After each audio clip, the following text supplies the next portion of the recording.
I want to show you something really cool, guys. So go ahead, take a look at your screen. I'm going to give you 3 seconds to spot the typo. Go on.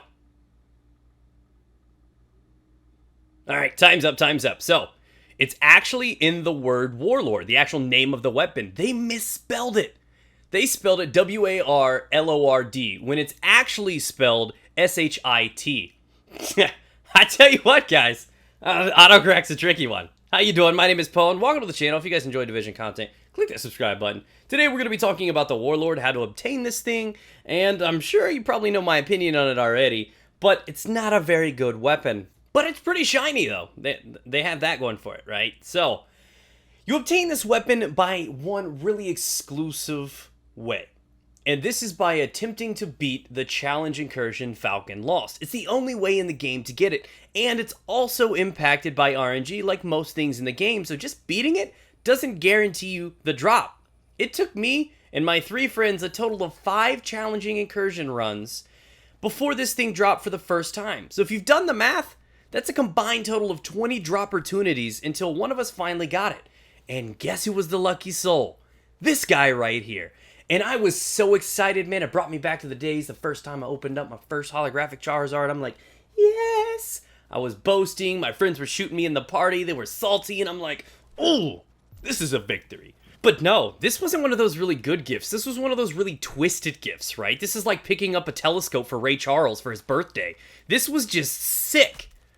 This is the rarest gun in the game. The most elusive gun in the game that very few people will ever have the opportunity of earning because it is that rare. So it doesn't have like a special 4th talent or even a unique talent as its own. It has some basic ass talents, which about only one of them are even worth a damn. I mean, just look at the talents. It's like a 3-year-old chose them. They're all freaking animals. What is this? Oh, I'm going to take a bull. Let's go with a ferret and then some really ugly dolphin. Yeah, let's go with it. What were they thinking? So I'm going to be honest with you guys. I use this thing in PvE. It wasn't terrible, but it's not an SMG. So you're at a disadvantage. I tried using this thing in PvP. And believe it or not, I managed to snag the Guinness World Record for most deaths. Thank you, Warlord. It's very, very bad at performing in there because, like I said, this gun is below the average roll that you would normally obtain. The stats on this thing are not very good. It's got Unforgiving, which is about the only thing that's really working for it. I tried testing out Capable, and the recoil pattern and the handling felt no different. It didn't even feel like the talent did anything at all. Then it's got the Ferret talent, which would be cool, assuming you'd actually space out all of your points in the proper manner.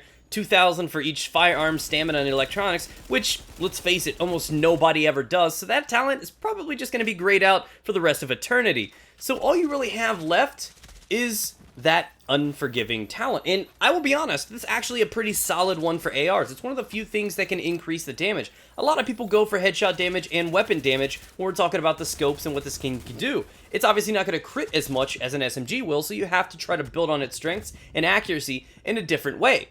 At the end of the day, this thing's not even come close to even some of the worst rolled SMGs. It's just not going to have the proper damage output, and it's just so rebellious to deal with. I stacked a lot of stability on this thing, and it was still shaking. It's just not worth the effort to ever use in PvP, Dark Zone, or anything like that. It's just honestly going to be a Vault Queen weapon. I mean, true story, I dumped an entire mag in to one of those dogs out in the open world, and it survived.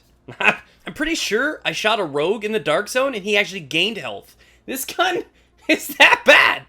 I wish I could say something nice about it. It is really shiny. I mean, I would hang this thing on my mantle if I had enough money to actually have a mantle, but because I don't, because I'm poor. But if I did, this thing would be just a showroom piece. This thing just looks beautiful, and it's shiny as hell. So maybe if it's like a really bright day, you could blind somebody or something.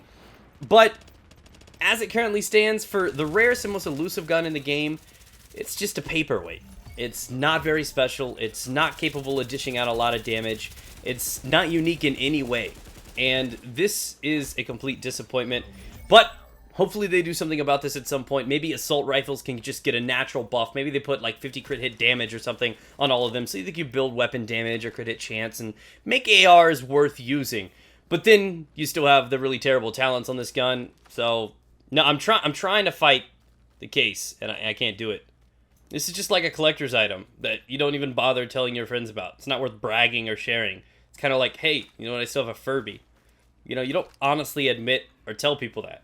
But that's what this gun is, guys. It's a Furby.